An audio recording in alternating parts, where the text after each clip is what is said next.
Are you a busy woman who at times struggles with reducing your daily stress?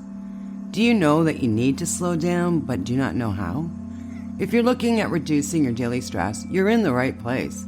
My name is Denise Eckert, and I welcome you to the Calm Your Daily Stress podcast. I just love interviewing guests so they can share their stress-reducing tips and techniques with you. Now, if you find this podcast helpful, please share it with someone who struggles with stress, because lowering our stress will make us a better person, a happier partner, mom, friend, neighbor, etc.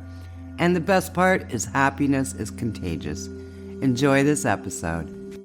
Hi there, my name is Denise Eckert, and I'm the host of the Relaxation Lounge. And I love coming on here and sharing different techniques and tips to lower the stress in your life, because you know what? Stress is not good. And today I've got Serenity Coach Lydia, and she's a stress management and burnout coach. She's also a Flowcode Coach, Nirvana Pilates teacher, as she practices what she preaches, body and mind from stress to serenity. So welcome, Lydia. Thank you so much for having me. I feel really happy with that. Thank you. Now, what inspired you to do the work that you did? So we need to go more than 10 years back. I have been working for the court of law, investigating, and there I worked with people. Actually, I had to interview and interrogate people, witnesses, people of interest. And it made me wonder, why do people make certain choices in their life where you and I maybe walk away and others do something that is against the law, or that you think emotionally it's I don't really understand what's happening, or why somebody do this and not just walk away. So that triggered me. Also in my education, I have had all the mental clarity and the disconnect, and etc. So that triggered me. But so I did it for quite some years. And then I moved to a different country in Europe, where I had to start a whole new career, work on my social life, move to a different country. And at the same time, my mother got diagnosed with cancer. So I was literally overwhelmed with feelings, emotions, and I just could not deal with it. I had no coping system, no strategy, no tools, nothing. Even if I did had all the education about it, I could not put it into practice because I was so overwhelmed. I was literally burned out. At the same time, my previous partner, that didn't work out so well. Let's say we're not together anymore. So I reached out for help, and I did not get the help that I was hoping to receive. I did not get any strategies, no tools, only deep dive in my background. And I had a very good childhood. I loved my life, besides everything at the same time. And when something starts to add up, when it rains, it pours. And that happened. So I got actually out of my burnout completely by myself, because of my education, because I was able to ask the right questions to myself. And then people found out that I overcame a burnout by myself. And they asked me if I could help them, if I could coach them, which I did. But as each burnout is different, for each person, it's different. So it took me more than 10 years to be fully integrated in the world of burnout with experience and in theory, that I thought, okay, now it is the time to open my own coaching business so I can help more people. Because that is my inspiration to make, at least to contribute to a better, healthier, happier life. Wow. That's so thank you for asking.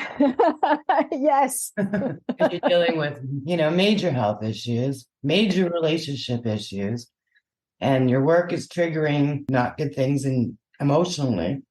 So it's great that you made it through, and now you're helping others. Now you kind of mentioned that there's different kinds of burnout. Can you elaborate on that a little bit? Yes, of course. So the reason why I got a burnout could be completely different for maybe when you have a burnout or when you feel overwhelmed. It could be triggered by work. And a lot of people say it's always triggered by work, but that is not the case.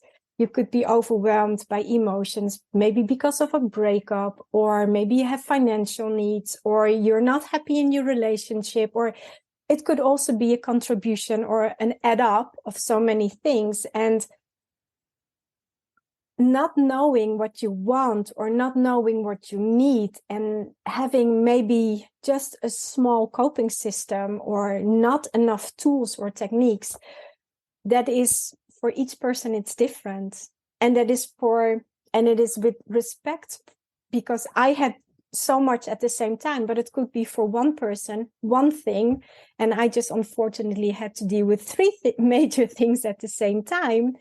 But I can fully understand that if you maybe lose your job, or if you lose a loved one, or have a lot of stress at work, that could be a trigger. Because a burnout, it is not happening from yesterday to today. It is a sum up for so many months, maybe years.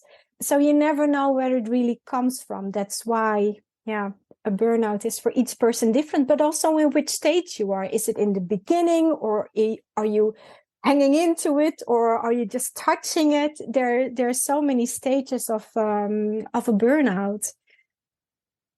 Now, if someone's listening to this right now, what are the symptoms of burnout? Oh, you could have so many different symptoms. You could have, so let me say that you have, for example, when you're asleep, maybe you could fall asleep, but wake up during the night. You could maybe not fall asleep. You feel all the time exhausted. You have thoughts running through your mind nonstop. You feel worried, anxious. Maybe you have, you're perspiring all the time. You have cold hands, or have palpitations, or you have maybe that you think, oh, I have all the time those little colds and I'm not feeling well. Or you have maybe that you feel like, I have no appetite. Or you could start to consume more food or alcohol, or that there's so many symptoms that I could go on and on for hours. But if you feel that you're not in the right place, and if you think that your thoughts are running away from you or taking, a different turn that you usually do, that is one of the signals. And there are so many signals. Okay, so someone listening right now who has an inclination that they are going into burnout, what are some of the steps that they could take to avoid going into burnout? The most important is to become aware. What are your stress triggers? What makes you feel stressed? What is it that you cannot get your head clear about? Because clarity, mental clarity, is what helps you to recognize the signs, to become aware, and to know what's going on. Because your body and mind are giving you all the time signals that you are not feeling well, or that you go all the time over your limits. Because unfortunately with burnout, a lot of people think that getting a burnout is because you're weak, but actually it hits the people who are working so hard and do so much and don't say stop when they should stop, and just give in and continue, where other people say, okay, I'm going to have a break. And actually you think, I go on because I want to finish this project. When I go home, I make dinner and I take care of the family, and I will do also the administration. And oh yes, I will help the neighbor. And, it is often the hardworking people. Yeah, exactly. And that's the thing too. I don't understand why. I mean, I know for myself, I've gotten over this, but one of the biggest things for me to stop pushing myself so hard is that guilt.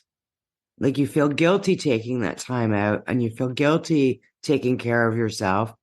And it's not a good roller coaster ride to get on. No. And then my question to you is, why aren't you taking care of yourself? Why wouldn't you take the time for you? Because who takes care of you if you can't do it? Yeah. And I noticed in your social media stuff, you talk a lot about being superwoman. And that really struck me because when I was in my younger days, that was the thing. That was our goal, was to be superwoman. And the busier we were, it meant the more successful we were. And, I just hit burnout so many times where I ended up in the hospital or ended up with depression. And I did not have an awareness at that time, because I was always driven by this superwoman that I could do everything all the time for everybody, blah, blah, blah. Can you talk about that a little bit? Yes. Do you want me to talk about my own experience? Because I thought as well, like so many other women, I am superwoman. I am, yeah, just being there for other people, especially if you're a mom or have a family, or if you have a caregiving role as well, or even if you don't have a job, but you support your husband or any of your relatives or loved ones, you think you can just take it all on your shoulders and carry the world and be there. But you need to be there first for yourself and be, notice what's going on. Because if you don't take care of yourself, nobody else will, because you are normally the one who supports everybody and who takes the world on the shoulders and do the dishes and cook and clean and work and take care of the administration at home and take care of the social life and work also at the same time, full-time, part-time. I mean, it is, we as women, I have the idea, and I had that being a superwoman. I thought, okay, I can do this, of course, because, I work full-time, I start a whole new social life, I relocate, I can do everything at the same time because, I'm strong. And with your mind, you continue and you go on and on and on because you're that superwoman and you keep telling yourself, I'm superwoman. But your body says at one point, hey, superwoman, when are we going to take a break? When are we going to recharge the battery? Come on, stop. Even superwoman needs to nap or sleep during the night, So, it's just being there for everybody at the same time, and not able to say no and not putting your boundaries there and not putting any limits. And that is superwoman. I mean, taking care of all the fires, right? Yeah. Now, is that what you work with your clients with, is creating those boundaries and setting limits and saying no? Yes, indeed. Thank you for asking. I think it's a very good question. A lot of the women I work with, because I also have men, women seem to have this role that, okay, I'm a woman and what a man I can do as well. Plus, I take care of the whole household, plus all the additions that we seem to think that we need to do just to compensate being a woman. So if we want to have a promotion, we need to work harder, faster, more hours, you name it, we do it, being a superwoman. So with women, I often say like, okay, can we just pause for 1 second? What is it what you need? What is it what you want? What is your goal in life? How do you say no?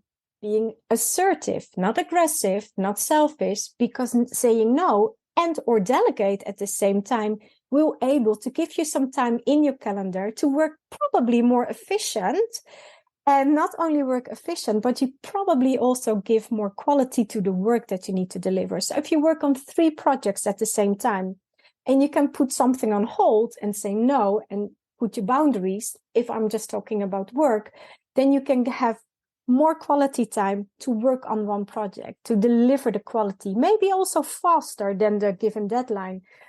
And by knowing what you need, what you want, and what you can, it is such a help. But also reaching out and maybe delegate, it is something that is important because it gives you an overview as well. So that is one of the things I do, including positive affirmations or just working on the mindset, meditation, and taking time for yourself, because you don't have to feel guilty just to take time for yourself. Everybody does it. And we women feel, as what you said, guilty to do that. And we need to get rid of that somehow. But that is what I work on, but especially the guilt, because I have the women, they feel guilty that they have a burnout, or they say, but the men continue. Yes, but what do they do at home? Do they do the same as what you do? Because you're a superwoman. And the man says, I go, I do my work. That's what I do. And then at one point he stops, sits on the couch, Netflix or whatsoever. And what do you do? Are you going to eat Ben and Jerry's, from the fridge and then thinking, oh, I can do this? No, please. So really mental clarity and just becoming aware of what your needs are, what you can do, and setting your boundaries. But also I work on the coping systems and strategies. So it's a full package, because it is often a full package. Yeah. Now I'm just wondering, I know with my age group, we grew up like that. Are you finding the younger generation in the same boat, or are they more assertive in what they want in their lives? So the younger generation, my youngest has been 27 years old that I helped for burnout. And he came to me when he was 29. He already faced 2 burnouts. His first one just happened before COVID, second one during, and he actually didn't get out until he got with me, actually. So the difficulty is that we did not grow up with social media. At least I didn't. I'm sorry, I'm revealing my age right now, I know. But so I did not have a mobile, and I didn't have to pretend. So I could be myself. I could be my authentic me. Now, the younger generation, the people who are in their mid-20s, they have so many false ideas put in the head because of social media. I'm not saying it's wrong. I'm just saying that what is true and what is not true. What you see, is it really the person that you see, or is it a filter, photoshopped, etc.? And are they really doing what they're doing?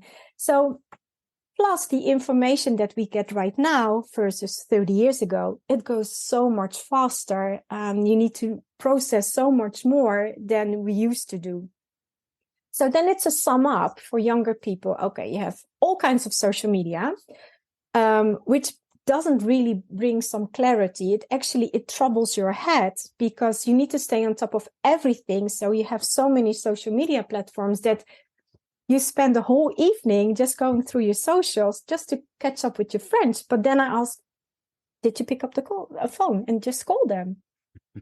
No, of course not. I do WhatsApp or I do a DM or stuff like that. And I'm like, okay. And then those 100 friends you have, who is your actual friend? Who is your real friend? Who can you reach out to right now in this stage of your life? You have a burnout. Who can you contact and is there for you by phone? Yeah, that's a good question. Oh yeah, I have so many. I said, okay, then bring it on. Tell me, let me know, give me some insights. So they are actually struggling to find out how they can navigate in the world of social media.